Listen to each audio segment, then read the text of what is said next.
Chapter का नाम क्या है? श्रम विभाजन, श्रम विभाजन और जाति प्रथा। श्रम विभाजन क्या है? जाति प्रथा। लेखक का नाम क्या है? डॉक्टर भीमराव अंबेडकर, भीमराव अंबेडकर। ठीक है, चलिए हम लोग इनके बारे में पहले देते, थोड़ा सा बायोडाटा देख लेते हैं। ठीक है, बायोडाटा देखने के बाद हम लोग चलेंगे चैप्टर में। ठीक है, इन्होंने श्रम विभाजन और जाति प्रथा नामक चैप्टर में इन्होंने क्या लिखा, ठीक है, समझने का प्रयास करते हैं। ठीक है, चलिए देखिए, भीमराव अंबेडकर जो है, इनका जन्म हुआ था यार 14 अप्रैल 1891 ईस्वी को। जन्म कब हुआ था? 14 अप्रैल 1891 ईस्वी को जन्म कहाँ हुआ था? बोलिएगा मध्य प्रदेश के महू नामक गांव में। मध्य प्रदेश कौन सा गांव हुआ था? महू नामक गांव, महू मध्य प्रदेश में इनका जन्म हुआ था। ठीक है, एक दलित परिवार में इनका क्या हुआ था? जन्म हुआ था। कैसे परिवार में जन्म हुआ था? दलित परिवार यार ना। और दलित परिवार में इनके माता का नाम क्या था? भीमाबाई। माँ का नाम भीमाबाई। इनके माँ का नाम क्या था? भीमाबाई यार के, भीमाबाई। और इनके पिताजी का नाम क्या था? रामजी सकपाल, रामजी सकपाल यार रखिए, रामजी सकपाल इनके क्या थे? पिताजी का नाम जान रखिए। इनके भाई वगैरह भी थे जान के, देखो उतना याद करने की जरूरत नहीं है, बस आप लोग याद रखिए, काम हो जाता है। ठीक है, याद रखिए। जन्म कब हुआ था? 14 अप्रैल 1891 ईस्वी को, है ना। जन्म कहाँ हुआ था? महू मध्य प्रदेश में इनका क्या हुआ था? जन्म हुआ। कैसे परिवार में जन्म हुआ था? तो बोलिए दलित परिवार। किस परिवार में जन्म हुआ था? दलित परिवार। माँ का नाम क्या था? भीमाबाई।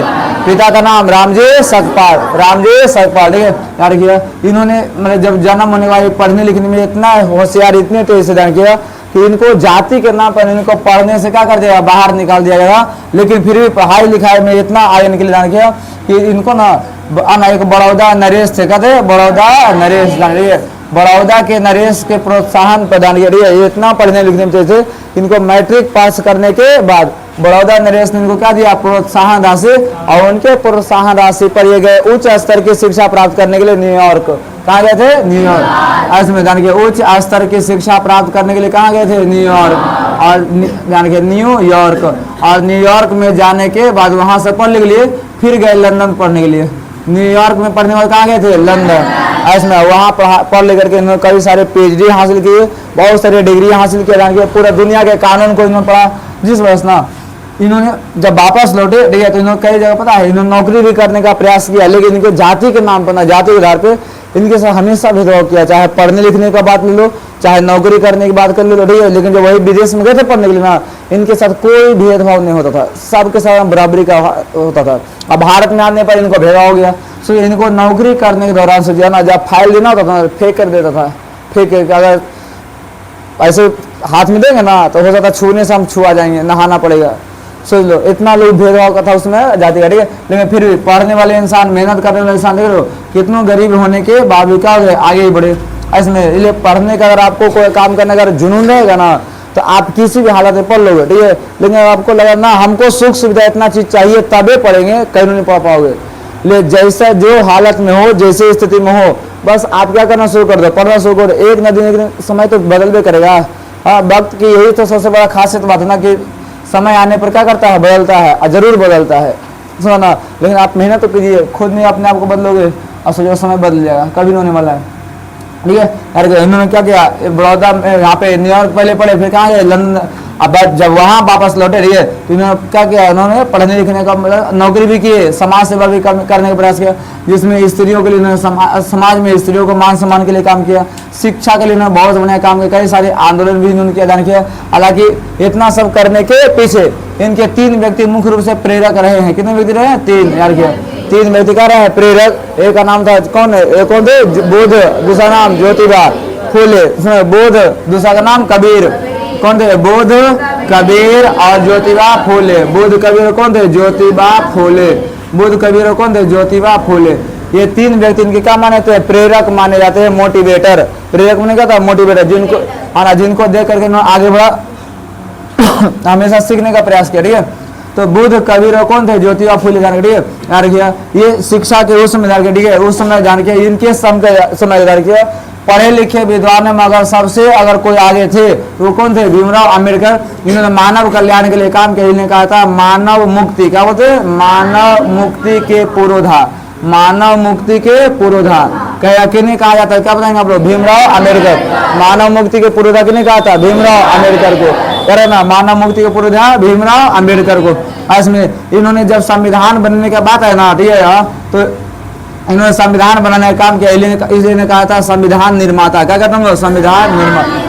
संविधान निर्माता जान किया क्यों? संविधान निर्माण करने के लिए जो संविधान सभा है ना, कौन है? संविधान सभा, इसका गठन हुआ था 1946 में।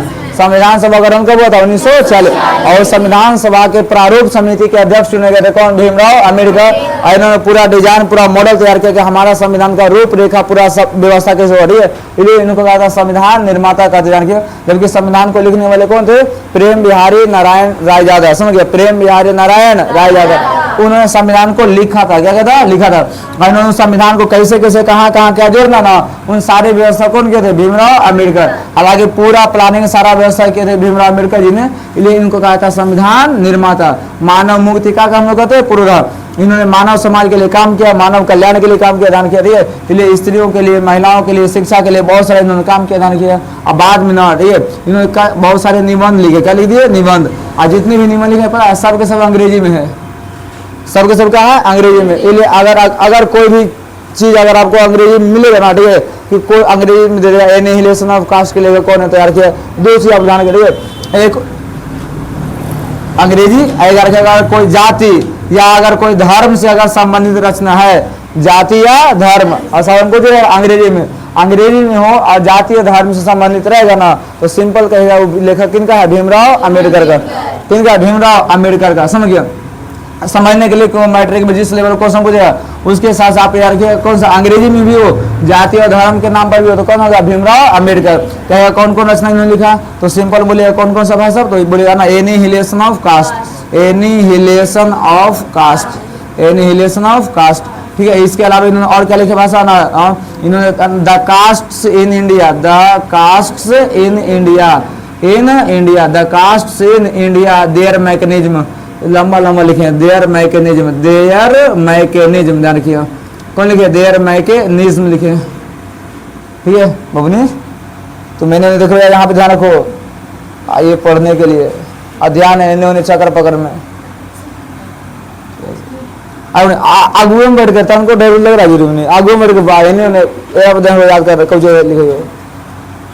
चलो मैं India the caste is in the caste in India their mechanism. ठीक है है ना, who are they, who are they. ठीक है, ध्यान किया, who are Shudras, who are Shudras. ठीक है, ये सब उनकी रचनाओं के नाम, हु आर सुद्राज। ध्यान करिए, इसमें Buddhism and communism. Buddhism and communism. Communism communism याद रखिए। ठीक है, Buddha and his Dhamma. Buddha and his Dhamma. Buddha and his Dhamma ध्यान रखिए, हिज धम्मा। इसमें इसके अलावा और लिखिए ना, the rise and the fall of ध्यान के, the rise and the fall of Hindu women. Hindu women. The rise and the fall of Hindu women. ये किनके द्वारा लिखा गया? भीमराव अम्बेडकर के द्वारा। भीमराव अम्बेडकर के द्वारा। इसमें याद रखिए। ठीक है, ये सब रचनाएं अगर पूछेगा ना किनके, कौन लेखक है, तो भीमराव अम्बेडकर। देखो, annihilation of caste. Annihilation of caste. Caste आगे जाति संबंधित ना, the castes in India. Caste आ गया। हु आर दे, वो लोग कौन है? Who are Shudras. जाति में चार होते ना, नहीं सुने ध्यान के, कौन कौन? ब्राह्मण, क्षत्रिय, वैश्य, शूद्र। यहाँ देखो शूद्राज नहीं आ रहा ध्यान के, तो जहाँ जाति बुद्धिज्म एंड कम्युनिज्म। बुद्धिज्म ने बुद्ध धर्म के बारे में। ठीक है, बुद्धा एंड हिज धम्मा। बुद्ध और उनके धर्म। The rise and the fall of Hindu women. धर्म के नहीं गया, जहाँ जाति और धर्म और शासन का मिला, अंग्रेजी में लिखा हुआ मिला, सीधे समझ कौन सा भाषा? भीमराव अम्बेडकर। भीमराव अम्बेडकर। ठीक है, ध्यान रखिए। और एक दो को बचा उचा है का, हाँ, इसमें कौन? एनिहिलेशन ऑफ कास्ट सबसे मेन रेडी है, ये सबसे मेन है, क्योंकि इसी एनिहिलेशन ऑफ कास्ट का हिंदी रूपांतर किया था लालई सिंह यादव।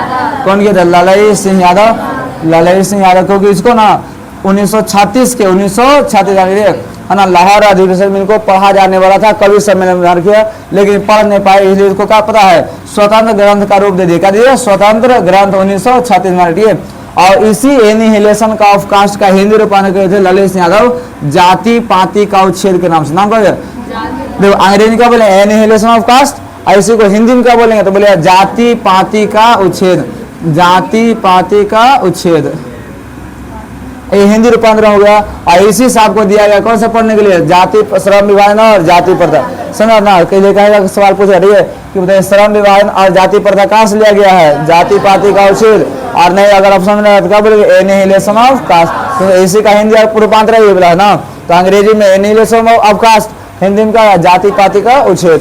मतलब इसमें यार किया थॉट्स ऑन लिंग्विस्टिक स्टेटस, देखो खतरनाक बोला है, थॉट्स ऑन लिंग्विस्टिक, क्या बोलेंगे, लिंग्विस्टिक स्टेटस। और जिसको पढ़ने पड़ेगा thoughts on linguistic status, linguistic बोलना, क्या बोलना है, थॉट्स ऑन लिंग्विस्टिक स्टेटस। ठीक है यार किया, थॉट्स ऑन लिंग्विस्टिक स्टेटस यार उनको दिया यार करिए। इसमें इन्होंने संविधान निर्माण करने का काम, genesis and development, genesis and development, development. और कौन है, क्या लिखा है, बुद्धा एंड हिज धम्मा।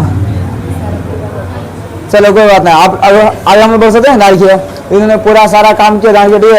और उसके बाद जो ना इन्होंने आप इनका ना संपूर्ण वांग्मय, कितना कौन सा भाग है, संपूर्ण वांग्मय जान किया, दिल्ली से प्रकाशित हुआ था 21 खंड में। कितने खंड में, 21। बाबा साहब अम्बेडकर का ध्यान किया संपूर्ण वांग्मय, बाबा साहब अम्बेडकर कौन सा वांग्मय, संपूर्ण वांग्मय। कितने खंडों में प्रकाशित हुआ था, 21 खंडों में प्रकाश। कहाँ से प्रकाशित हुआ था, बोलिएगा दिल्ली से। ठीक है, कहाँ से हुआ, दिल्ली से।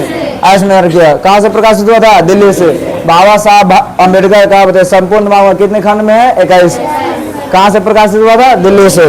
इनका मृत्यु कब हुआ था, बोलिए 6 दिसंबर 1956 को। इसमें 6 दिसंबर 1956 को इनकी मृत्यु कहाँ हुई थी, 4 को 6 बना लो, वहाँ पे 4 लिखा उसको 6 बना लीजिए। असाइनमेंट में सुधार लो उसमें, है ना, जहाँ 4 लिखा ना वहाँ का के लिए 6 दिसंबर 1956 को इनकी मृत्यु हो गई थी, कहाँ पर, दिल्ली में। ठीक है, जन्म हुआ था 14 अप्रैल को। जन्म कब हुआ था, 14 अप्रैल 1891, 14 अप्रैल 1891। और मृत्यु कब हुआ था, नहीं मिला तुमको, तुम्हें कलम में कब हुआ, सोच एक ही कलम से सब काम करा ले, वाह नहीं कलम देना। ठीक है, अपन बचाएगी दिशा को उड़ाएगी सब। 4 को उसको 6 बनाओ जाए।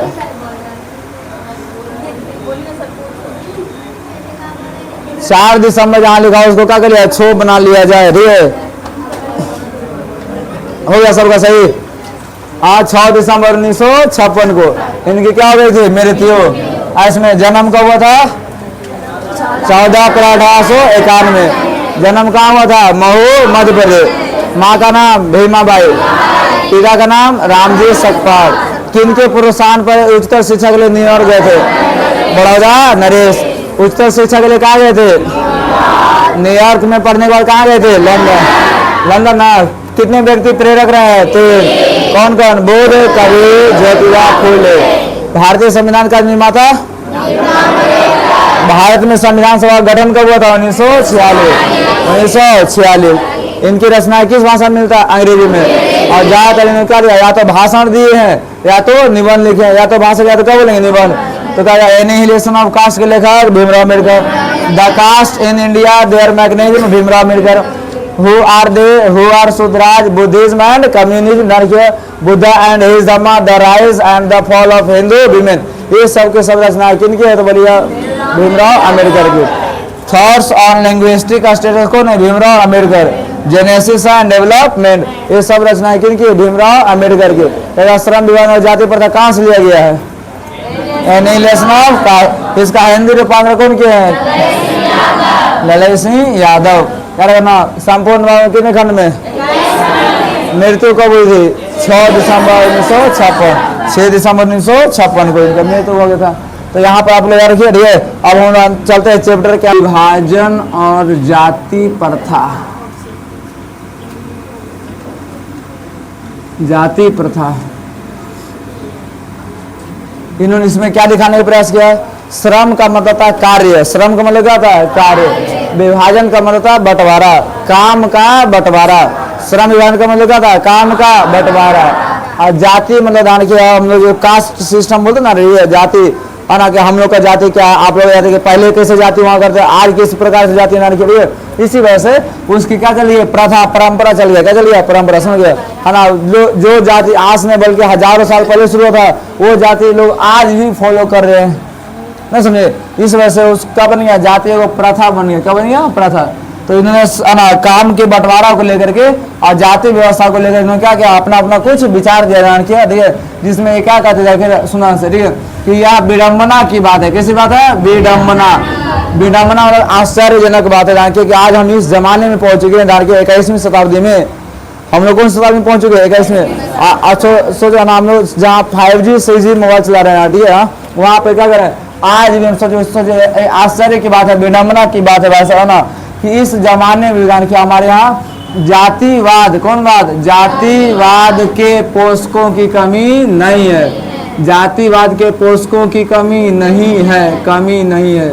इसमें कहेगा जातिवाद के पोषकों की कमी क्यों नहीं भाई साहब, क्योंकि आज हम 21वीं शताब्दी में आने के बावजूद, ठीक है, हम लोग जाति को समर्थन दे रहे हैं। किसको समर्थन दे रहे हैं, जाति, ताकि लोगों को बांटा जा सके और उसके अलावा जो राजनीतिक जो पार्टी है ना, वो अपना रोटियां सेक सके, समझ गए, ताकि लोगों को लड़वा करके आपस में चुनाव में जीते और चुनाव में जीत कर आगे बढ़ते रहे अपना, ठीक है। तो हमारे पास ऐसा मेंटलिटी के लोग हैं, ठीक है, जहाँ सब मिलने जाओ ना, ठीक है, तो तुम्हारा गांव क्या है, नाम क्या है, क्या कर दो, उससे मतलब नहीं है, बस इसे मतलब तुम बबुआ कौन जाति के है, पहले जाति पूछेगा सब। और ये सबसे बड़ा खराब है कि आज 21वीं शताब्दी में होने के बावजूद हमारे यहाँ जातिवाद के पालने वाले पोषकों नारगढ़िए उन लोगों की कमी नहीं है, क्योंकि आज भी लोग 21वीं शताब्दी में आने के बावजूद लोग जाति को समर्थन देते हैं, लोग जाति को बढ़ावा देते हैं, नारगढ़। इसमें ये क्वेश्चन पूछा, किसके पोषकों की कमी नहीं है, जाति, इसमें जातिवाद के किसकी कमी नहीं है, तो पोषकों की कमी नहीं है। क्यों, क्योंकि जातिवाद का लोगों द्वारा लगातार क्या दिया था, समर्थन, क्या दिया था, समर्थन। और समर्थन देने का पता है सबसे बड़ा लॉजिक क्या देते हैं, समर्थन देने का उनका पता है लॉजिक क्या दान किया, समर्थन देने का उनका कारण क्या है, दान किया उसका एक आधार बोल सकते हैं, दान किया कि समर्थन देने का आधार या लॉजिक या भी जो बात बोल सकते हैं, कोई दिक्कत नहीं, आधार ये बताते ना, ठीक है, कि हमारा जो आधुनिक सभ्य समाज है, क्या है, आधुनिक सभ्य समाज, या आधुनिक सभ्य समाज क्या होता है, कार्य कुशलता के लिए, किसके लिए, कार्य कुशलता के लिए, कार्य कुशलता के लिए ध्यान किया, कार्य कुशलता के ध्यान किया, ठीक है, जाति प्रथा को, किसको, कार्य कुशलता के लिए ध्यान किया, ठीक है, कार्य कुशलता के लिए श्रम विभाजन को ध्यान, ठीक है, श्रम विभाजन को, श्रम विभाजन को आवश्यक मानता है, क्या मानता है, आवश्यक। और इसमें सोचो हमारा जो आधुनिक सभ्य समाज है वह कुछ क्या था, सभ्य समाज इतना पढ़ा लिखा होने के बावजूद, इतने बड़े बड़े ज्ञान टेक्नोलॉजी का, इतना सब चीज का ज्ञान होने के बावजूद कुछ कहते हैं कार्य कुशलता, काम हमारा बढ़िया निकले, समझो अगर घर बना रहे ना, ठीक है, तो घर का दीवार बढ़िया जोड़े, ढलैया पक्का प्लास्टर बढ़िया हो जाए, ध्यान किया, हाँ, टाइल्स लगवाना उसके लिए अलग मिस्त्री, है ना, बिजली का कनेक्शन करवाना उसका अलग मिस्त्री, समझ गया, तो सब चीज का अलग अलग होता है, क्या है, अलग अलग रहेगा ना, ठीक है, तो उसके लिए मेरा कार्य जो है ना, मेरा जो काम है वह कुशलता पूर्व अच्छे से हो जाएगा। इसलिए क्या करते हैं, श्रम यानी काम को क्या कर दिए हैं, बांट दिए हैं, काम कर दिया बांट दिया, कि फलाना जाति का आदमी ये काम करेगा, फलाना जाति का आदमी ये काम करेगा, वो जाति का रहेगा तो वो काम करेगा, समझ गया। इस तरह से क्या करते हैं, श्रम विभाजन को जरूरी मानता है कि अगर एक जाति का आदमी इस काम को करेगा ना, वो अच्छा रहेगा, समझ गया।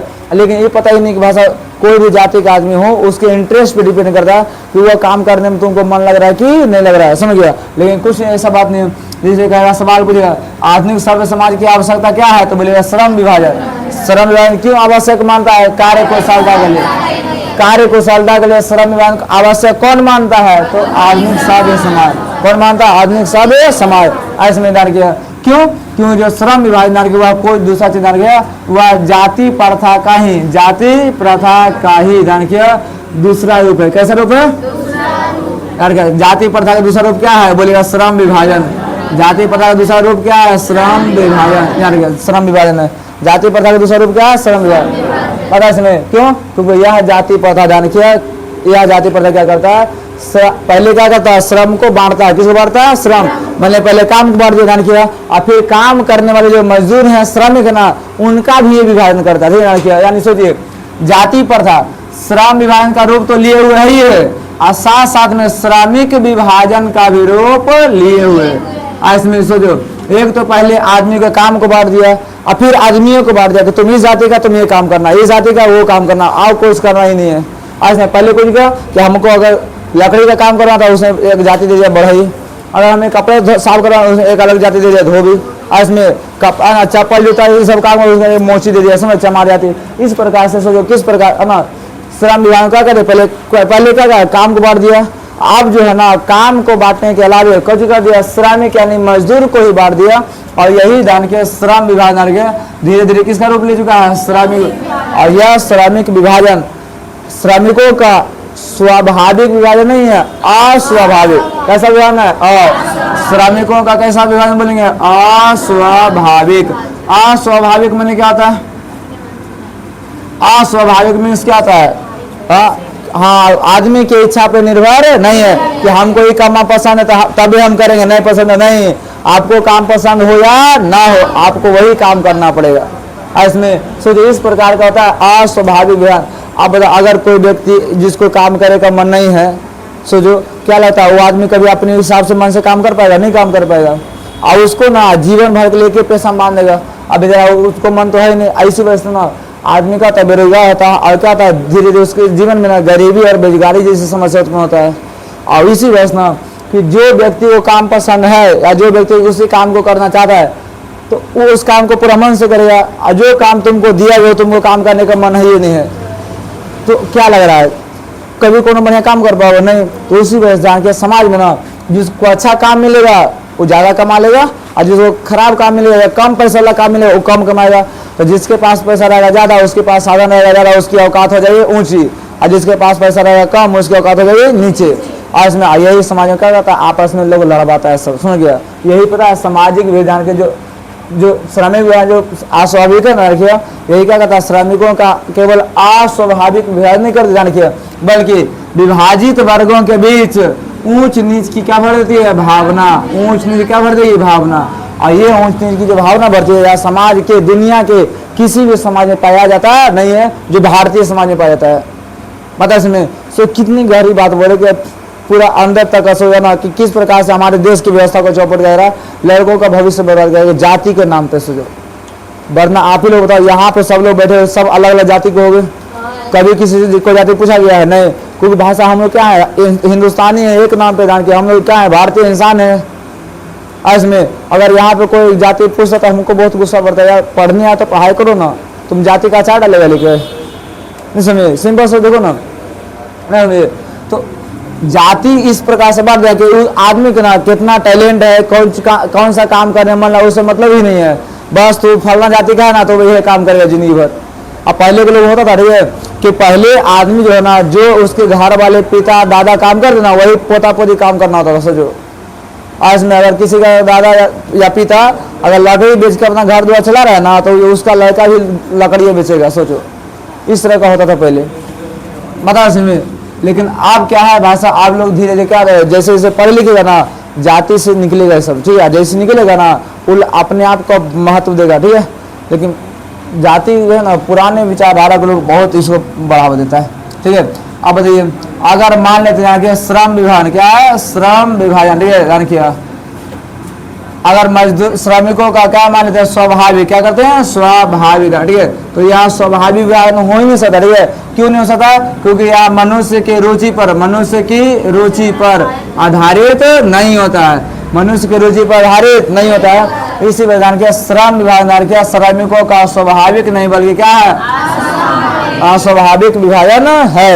मतलब इसमें यार किया तो सवाल तो यहीं से पूछता था कि लेखक किस विडंबना की बात करते हैं, उस विडंबना का स्वरूप क्या है ठीक है यार है ना। जातिवाद के पक्ष में दिए गए तर्कों पर लेखक की क्या आपत्तियां है, ये सबसे एक दो सवाल पूछता था ठीक है। इसमें एक और क्या कहेगा श्रम विभाजन बताया जाति प्रथा का स्वाभाविक विभाजन क्यों नहीं किया जा सकता है, क्योंकि यह मनुष्य की रुचि पर आधारित नहीं होता ना यार किया। अब वैसे हम लोग यार किया अब बताइए जब किसी को अगर मनुष्य का कोनो रुचि है नहीं काम करने का कोई रुचि नहीं है तो आप सोच करके एक बार देखो मेरी बात को ठीक है कि अगर आपको कोई काम करने का रुचि नहीं है और वो काम आपसे जबरदस्ती करवाया जाए क्या लगता है आपको काम करने में मन लगेगा? कभी नहीं काम मन लगेगा जो हम पढ़ा रहे ना, ये अपने मन से चुने, हमको कोई बोला नहीं कि तुम ये काम करो करवे करो, ठीक है। इसी वजह से कितना खुश होगा तो हम पढ़े हुए करेंगे आज में, क्योंकि मेरा द्वारा चुना हुआ काम है। अगर कोई दूसरा देता कब तक छोड़ कर निकल गए रहते। हालांकि कभी कभी प्रॉब्लम आता तो मन समझ का होता है, एकदम विचलित हो जाता है इसमें, ध्यान किया। खैर कोई बात नहीं, देखिए लेकिन आप लोग की वजह से कभी क्लास छोड़ने वाले नहीं है, ठीक है। आप लोगों को झेलने में अच्छा लगता है, क्योंकि पता है दिमाग उमाग तो होता नहीं है, तो क्या करिए सर, इस चीज़ को समझना पड़ता, नहीं समझना पड़ता, बिल्कुल समझना पड़ता है। आप लोग भले समझो ना समझो, लेकिन कोई बात नहीं। देखिए आप लोग, हाँ अब देखिए ये जो है ना, ठीक है, ये जो जाति प्रथा है, कौन प्रथा है? जाति प्रथा, ठीक है। देखिए ये बहुत इसका ना, ठीक है, एक सबसे दूषित सिद्धांत है। जाति प्रथा का दूषित सिद्धांत पता है? जाति प्रथा का एक दूषित सिद्धांत क्या है? जाति प्रथा का सबसे दूषित सिद्धांत ये बनाया तो ना कि जाति प्रथा में आकर के लोग अपने माता पिता, अपने ही बाल बच्चों का भविष्य चौपट कर देते हैं, बर्बाद करते हैं। पता किसे? सोचो दूसरे सिद्धांत में कहा गया कि सोचो अगर मान लेते हैं कोई मतलब गार्जियन है, माँ बाप है, जो महत्वाकांक्षी हैं, महत्वाकांक्षी समझ तो, जिनकी बड़ी बड़ी इच्छाएं हैं, बड़े बड़े सपने होते हैं, खुद तो पूरा किए नहीं तो अपना बाल बच्चा से पूरा करवाने के लिए ना, कि अगर हम डॉक्टर नहीं बने तो मेरा बेटा डॉक्टर बनेगा। बात सही है कि आना, लेकिन पहले उसको सब अभी कोखे में है, गर्भ में ही पड़ा, ठीक है, गर्भधारण में, अभी गर्भ में ही है, अभी पैदा लिया नहीं है, उसी समय से सोच लेते कि मेरा बेटा जब होगा ना, बेटा होगा तो डॉक्टर इंजीनियर बनाएंगे, बेटी होगी तो ब्याह करके भेज देंगे। हाँ ऐसे होता है, समझ गया। इसमें बहुत सारे लोगों से होता है, ठीक है, बेटा रहेगा तो उसको डॉक्टर इंजीनियर वकील प्रोफेसर सब बनाएंगे, ठीक है। इसमें क्योंकि हम नहीं बने तो अपने बेटा को बनाएंगे, ऐसे ये बनाइए, लेकिन पहले उसको धरती पर आने दो पहले। हाँ समझे, उससे पूछो तो उसको कौन सा काम करने मन लगे यार, उसकी हरकतें देखो, डॉक्टर बनने वाला है कि इंजीनियर बनने वाला, कोच बनाएगा जो, नहीं समझे कि लतखो लक्षण है, लक्षण सब कुछ देखो तब ना, लेकिन नहीं, बच्चा अभी कोखे में है, अभी जन्म लिया नहीं है, माँ बाप के द्वारा क्या कहता आदमी का पेशा निर्धारित करेगा, मेरा बेटा बड़ा होगा क्या बनेगा नहीं बनेगा, सो बता जी नहीं समझे। हाँ तो बताइए दूसरी सिद्धांत है कि नहीं है? बताओ बताओ, यह खराब सिद्धांत है कि नहीं है? अरे अभी जो जन्म लेबो नहीं किया है, तुम उसका नौकरी आदेश दे रहा है, क्या पता ओकरा लकीर में हाथ में पता किस में नौकरी लिखल है कि नहीं है, कि लाते जूते खाएगा सब कोई सा कोई पढ़ा थोड़ा ना। लेकिन क्या करिएगा, सामाजिक स्तर के अनुसार माता पिता क्या कहते हैं, सामाजिक स्तर के अनुसार बच्चे का ना गर्भधारण के समय से जान के क्या निर्धारित कर देते हैं, पेशा। अब बताओ जो उसको पेशा निर्धारित कर रहे हैं, क्या उससे पूछ के नौकरी बोल रहे हैं? हाँ मेरा बाहर निकलने वाला क्या डॉक्टर बनेगा इंजीनियर बनेगा? अरे पहले उसको जन्म दे तो दो, लेकिन ना पहले यार इंजीनियर बनाएंगे, एक काम करो कोखे में उसको इंजीनियर बना दो, फिर जाकर पैदा करना, उसको जन्मते कमाना शुरू कर देगा, नहीं गजब बात है नहीं करेगा। इतना टैलेंटेड होगा राजा बाहर, इतना छोटे कबूतर इतना कमा रहा है, बताओ गजब। अब जो जैसा मेहनत करेगा, जो जिसका जैसा लोल लक्षण है, ठीक है, वो जन्मने के बाद तो अंदर पड़ जाता है, ठीक है। कहा था पोत के पाँव ना पालने में दी जाता है, जो अच्छे होंगे ना मेहनती हुआ या जो बड़ा नाम कमाएगा उसको बचपने से लक्षण दीजिएगा, समझिए अपना याद रखिए। चलो आगे बढ़े हम लोग। आज ने दो चार लोगों का लक्षण बड़े खराब दिख रहे हैं हमको, दो चार लोगों का लक्षण ना बड़ी खराब हमको दिख रहा है। पता है ये जो बेटी ना सब के सब उसने एक लक्षण वाला सब, पढ़ने का कोई लक्षण नहीं है, कुछ बोलती कहाँ है, पढ़ने लक्षण है नहीं। आगे हम लोग आगे बोल सकते ना। फिर ये क्या कहते सुने, मतलब आदमी अभी जन्म लिया नहीं है, उसका क्या निर्धारित करिए, पेशा। तो बता जाति प्रथा, जाति प्रथा मतलब पेशे का, किसका पेशे का, मतलब पेशे का दोषपूर्ण, क्या है दोषपूर्ण, पेशे का दोषपूर्ण, ठीक है। पूर्व निर्धारण ही नहीं करते, पूर्व निर्धारण ही नहीं करते, बल्कि मनुष्य को जीवन भर के लिए एक पेशा में भी बांध देती है। इसमें मनुष्य को जीवन भर के लिए एक पेशे में कौन बांध देती है, जाति प्रथा। इसमें एक पेशा में बांधने का मतलब क्या कि अगर आप जन्म लेंगे ना, ठीक है, तो आपको जिंदगी भर क्या करना है, डॉक्टरी का ही काम करना है, समझे। अगर डॉक्टर बनेगा केवल डॉक्टरी की, जैसे हम पढ़ा रहे हैं ना तो हम पढ़ाते रहेंगे, दूसरा काम करने का मास्टर कोचिंग में ट्यूशन में, नहीं समझे, हो गया।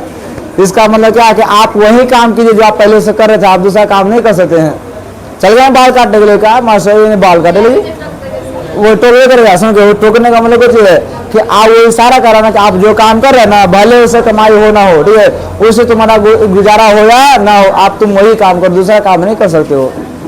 महाराज में ये हमारा समाज ऐसा है, ठीक है, जाति प्रथा के सब दिया हुआ, ठीक है, कि आप जिस जाति में जन्म लिए हैं जिंदगी भर उसी जाति का बन के रहिए, उसी जाति में मेहनत कीजिए, उसी जाति के लिए कुछ भी कीजिए, ठीक है, दूसरा काम कर सकते नहीं है। आज में अब बता, जीवन भर के लिए पेशा में बांधेगा तो वह पेशा में उसको बता, जो पेशा तुम बांध दिए हो, ठीक है, क्या लगता है वह पेशा उसमें उस काम को करने में उसका मन लग रहा है कि नहीं लग रहा है, कोई मतलब ही नहीं है, बस जो दे दिया वो बस काम। अच्छा, हिंदू धर्म में देखो, कौन धर्म देखो, हिंदू धर्म, हिंदू धर्म इस चीज को हम भी गलत मानते हैं, बाकी और सब चीजें सही है, ठीक है, संस्कार परंपरा को लेकर सही, ठीक है, लेकिन जाति प्रथा थोड़ा चौपट कर दिया, पता कुछ कर दिया।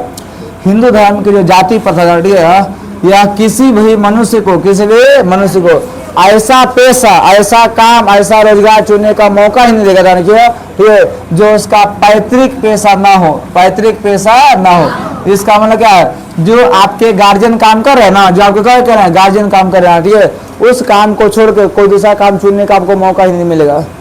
इसमें अगर आपके गार्जियन ना, अगर मान लेते सैलून चला रहे हैं तो आप भी सैलून चलाइए, इसमें दूसरा काम चुन सकते नहीं है ना भैया।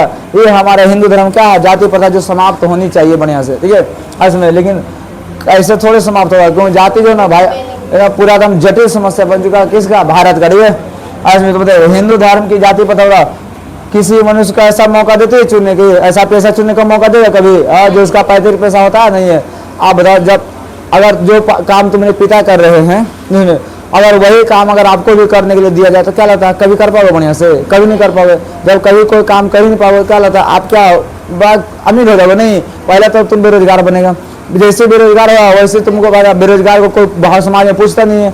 जब गरीब बेरोजगार आएगा तो आपको गरीबी जन्म लेगा, और जब गरीबी जब आएगा ना, ठीक है, तो पता है डेली एक सेकेंड आपको ना, ठीक है, अंदर से मारता है, ठीक है, क्या रखिए, गरीबी जो है ना, ये भाई साहब आदमी को तड़पा तड़पा के जान लेता है, जान कि इतना निर्दयी है गरीबी, समझ गया।